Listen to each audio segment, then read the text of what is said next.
You know what's wild? Some of the things that made you the most anxious, the most tired, the most confused in life didn't even come from you. They were ideas, beliefs passed down like hand-me-down genes, from teachers, parents, movies, and that one nosy aunt who always smelled like Vicks and judgment. They weren't your truths, but they sounded wise, so you wore them anyway. And somewhere along the line, they started to feel like you. Maybe right now, you're walking around carrying this mental backpack full of bricks, thinking it's just part of being an adult. But today, we're unpacking it.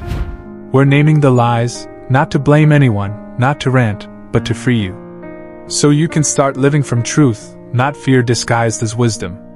Let's go, brick by brick. Let's start with the idea that you should have everything figured out by now. Oh, this one. It's like the Wi-Fi password everyone pretends to know but no one actually does. Somewhere between your mid-20s and your first back spasm, society starts whispering. You're behind. Behind what exactly?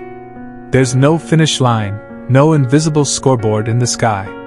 But still, you panic because you see people your age getting married, launching businesses, eating kale voluntarily, and meanwhile, you're sitting there Googling how much sleep is too much sleep.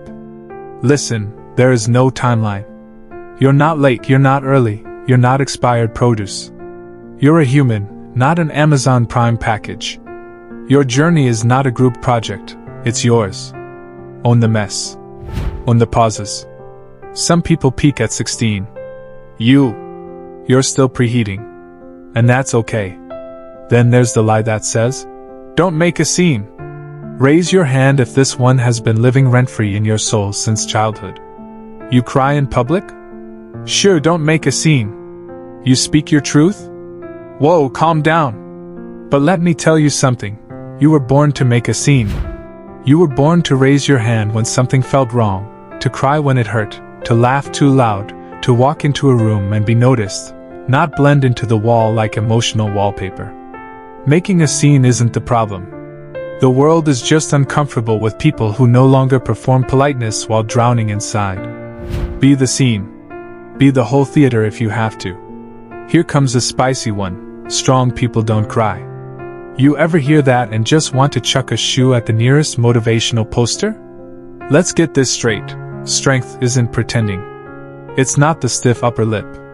It's not swallowing your pain until it shows up as back pain and petty arguments.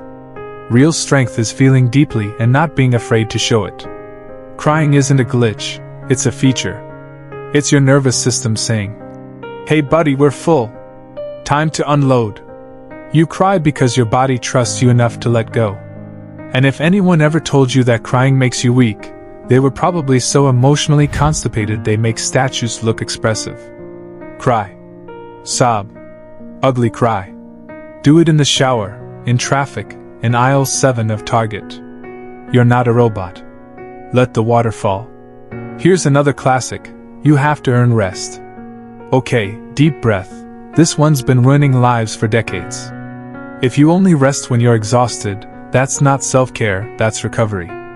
You're not a machine. You're not a productivity goblin that runs on hustle and iced coffee.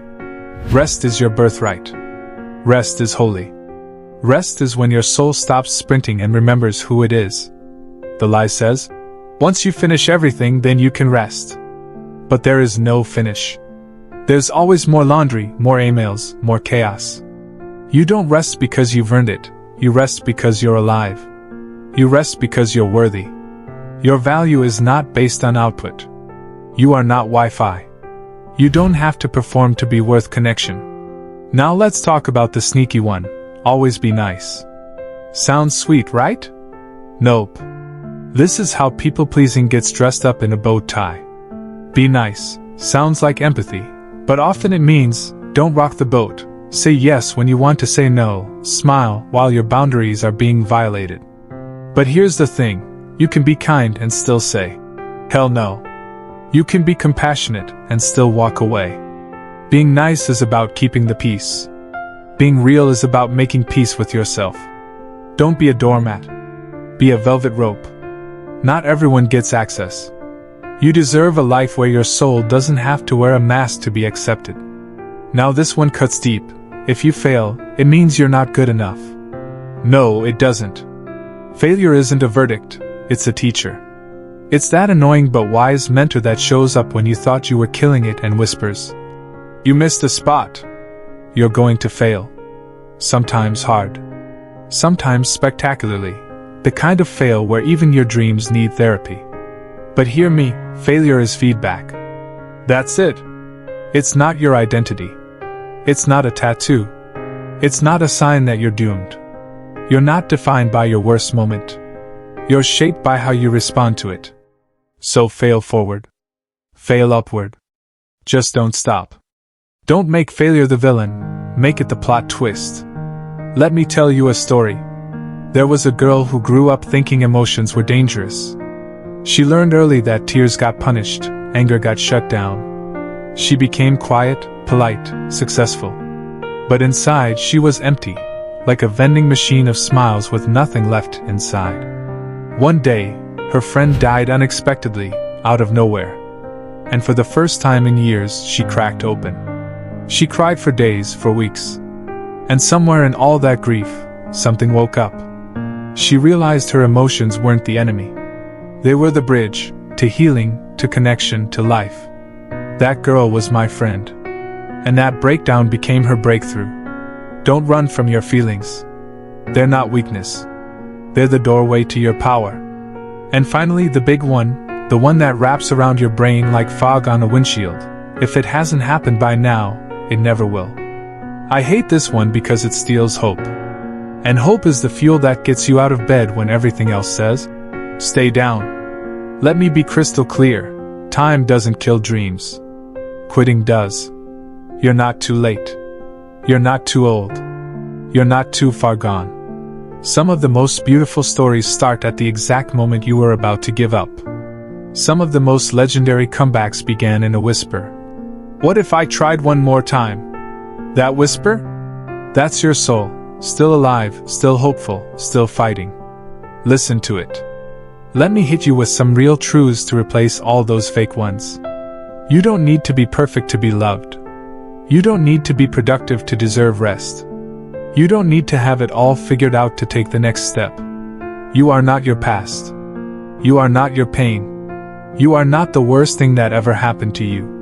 You are growing. You are becoming. You are unfolding, just like you're supposed to. So drop the bricks, the false beliefs, the mental chains.